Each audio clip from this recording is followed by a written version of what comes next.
আসসালামু আলাইকুম।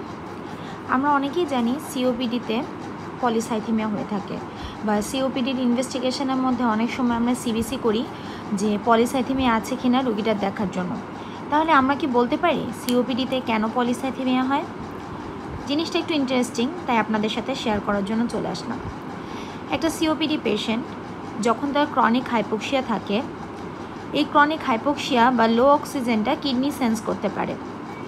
কিডনি যখন লো অক্সিজেন সেন্স করতে পারে, সে ইরেথ্রোপোয়েটিন সিক্রেট করে। আর ইরেথ্রোপোয়েটিনের কাজ হচ্ছে সে বোন ম্যারোকে স্টিমুলেট করে। তখন বোন ম্যারো অতিরিক্ত রেড ব্লাড সেলস বডিতে তৈরি করে, তার ফলে তৈরি হয় সেকেন্ডারি পলিসাইথেমিয়া। প্রথম দিকে এই অতিরিক্ত রেড ব্লাড সেলগুলো অতিরিক্ত অক্সিজেন ক্যারি করে হাইপোক্সিয়াটা কমালেও আসলে কোনো কিছু অতিরিক্ত ভালো নয়।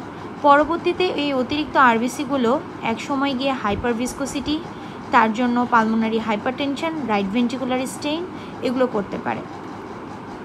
এই জন্যই বলা হয় সিওপিডির একটা ইম্পর্টেন্ট ইনভেস্টিগেশন হচ্ছে সিবিসি, যে পেশেন্টটার পলিসাইথেমিয়া হচ্ছে কিনা সেটা দেখার জন্য। Thank you.